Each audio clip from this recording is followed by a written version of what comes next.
자, 많은 분들이 은퇴 후에는 조용한 시골에서 전원주택 짓고 텃밭 가꾸며 살겠다라고 말씀하십니다. 자, 냉정하게 말씀드리겠습니다. 자, 그 꿈이 현실이 되는 순간 대부분의 사람들은 1년도 차에 버티지 못하고 다시 도시로 돌아옵니다. 또 다른 분들은 자녀들이 독립하고 나면 넓은 아파트에서 둘이 오손도손 살면 되겠지 하고 생각하십니다. 그런데 그 넓은 공간이 오히려 부부 사이의 거리를 벌리고 텅 빈 방들이 외로움을 키운다는 사실을 알고 계십니까? 지금부터 들려드릴 이야기는 여러분이 막연하게 그리던 노후 주거의 환상을 완전히 깨뜨릴 것입니다. 하지만 동시에 진짜 행복한 노후를 위한 가장 현실적이고 구체적인 해답을 드릴 것입니다. 오늘 이 영상을 끝까지 보시면 여러분은 60대, 70대에 가장 살기 좋은 곳이 어디인지, 그리고 왜 똑똑한 사람들은 그곳을 선택하는지 명확하게 알게 되실 것입니다. 여러분, 지금 살고 계신 집에서 노후를 보내실 계획이십니까? 혹시 아직도 자녀들 학군 때문에 선택했던 그 동네에서 출퇴근 시간 때문에 어쩔 수 없이 살았던 그 아파트에서 계속 살 생각이십니까? 착각하지 마십시오. 은퇴 후의 삶은 완전히 다른 기준으로 주거지를 선택해야 합니다. 자, 여러분의 자녀들은 이미 독립했고 더 이상 학구는 의미가 없으며 출퇴근이라는 개념 자체가 사라졌습니다. 그런데 왜 아직도 20년 전, 30년 전의 기준으로 선택한 그 집에 머물러 계십니까? KB 골든 라이프 보고서에 따르면 시니어들이 꼽은 살기 좋은 동네의 조건 1위는 교통이 우수한 곳이었습니다.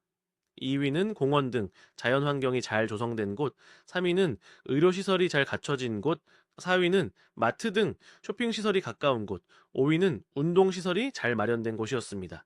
여러분의 현재 주거지는 이 5가지 조건 중 몇 가지를 충족하고 있습니까? 솔직히 말해서 대부분의 분들은 한두 가지도 제대로 충족하지 못하고 계실 것입니다. 첫 번째 문제는 바로 의료시설과의 거리입니다. 젊을 때는 병원이 멀어도 큰 불편함을 느끼지 못합니다. 1년에 한두 번 감기 걸릴 때나 가는 곳이 병원이니까요. 그런데 60대, 70대가 되면 이야기가 완전히 달라집니다. 고혈압, 당뇨, 관절염 같은 만성질환으로 한 달에 한 번, 심하면 일주일에 한 번씩 병원을 찾아야 합니다. 갑자기 어지럽거나 가슴이 답답하거나 숨이 차는 응급 상황이 생길 수도 있습니다. 그런데 가장 가까운 종합병원까지 차로 40분, 50분이 걸린다면 어떻게 되겠습니까? 골든타임을 놓치는 것입니다. 실제로 농촌 지역에 거주하는 노인들의 경우 의료시설 접근성이 나쁠수록 주관적 건강 상태가 현저히 떨어진다는 연구 결과가 있습니다. 건강이 나빠지니까 병원을 자주 가야 하는데 병원이 멀어서 제때 가지 못하니까 건강이 더 나빠지는 악순환이 시작되는 것입니다. 두 번째 문제는 대중교통의 부재입니다. 지금은 자가용을 운전하고 계시니까 큰 문제가 없다고 생각하실 수 있습니다. 하지만 75세가 넘어가면 어떻게 될까요? 시력이 떨어지고 반응 속도가 느려지고 야간 운전이 두려워집니다. 결국 운전대를 놓아야 할 때가 옵니다. 그때 여러분이 사는 곳에 버스가 하루에 3대밖에 다니지 않는다면, 택시를 부르려 해도 30분을 기다려야 한다면 어떻게 되겠습니까? 집이 감옥이 되는 것입니다. 세 번째 문제는 사회적 고립입니다.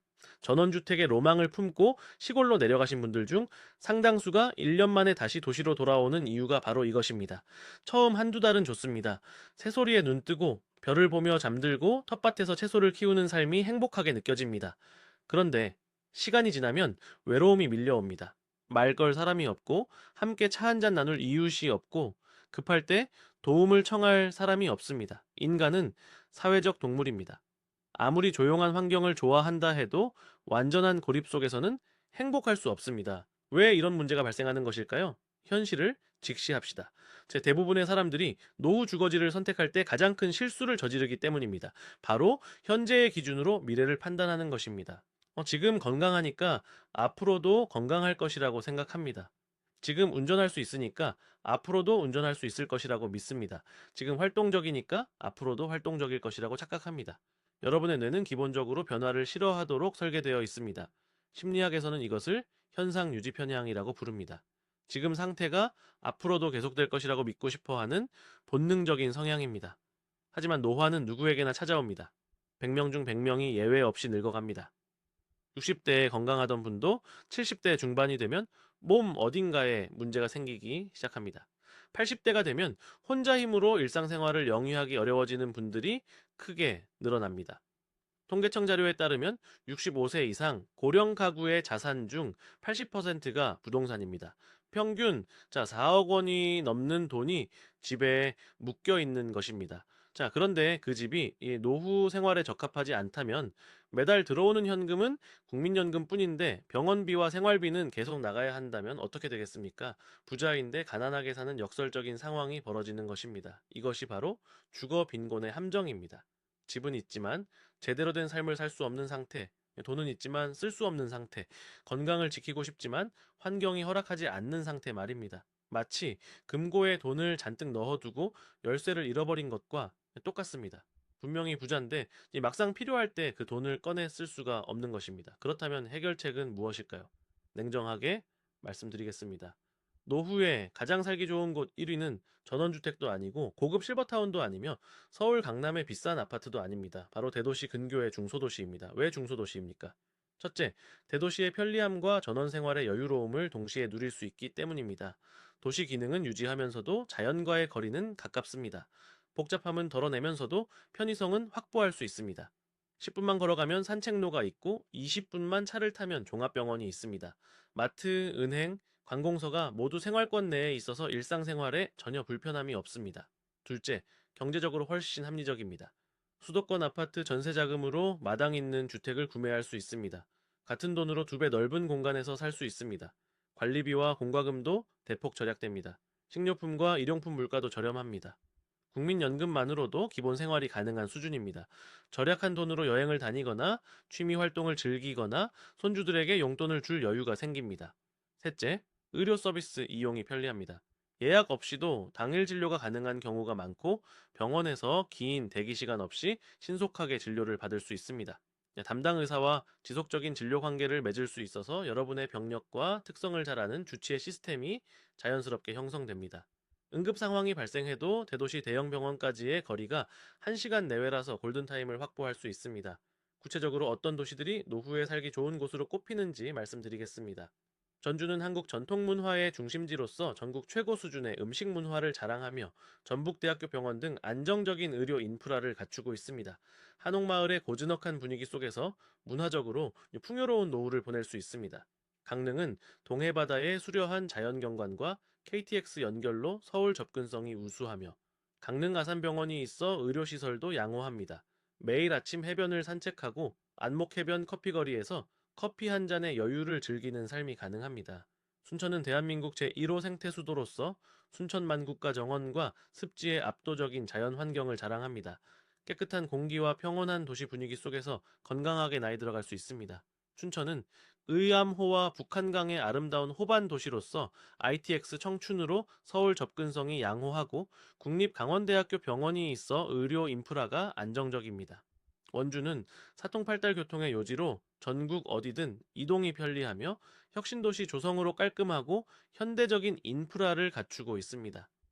연세대 원주 세브란스 기독병원이 있어 의료 서비스 질도 우수합니다. 양평은 서울과 가까우면서도 용문산과 남한강을 끼고 있어 자연 환경이 뛰어납니다. 경의중앙선과 KTX가 정차해 서울 접근성도 괜찮고 인구가 11만 명을 돌파하며 계속 늘어나는 살아있는 도시입니다. 여러분, 노후 주거지를 선택할 때 반드시 기억해야 할 5가지 원칙이 있습니다. 첫째, 병원이 가까워야 합니다. 종합병원까지 차로 30분 이내, 동네 의원은 도보로 10분 이내가 이상적입니다. 둘째, 대중교통이 편리해야 합니다.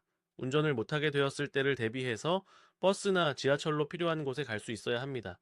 셋째, 평지가 많아야 합니다.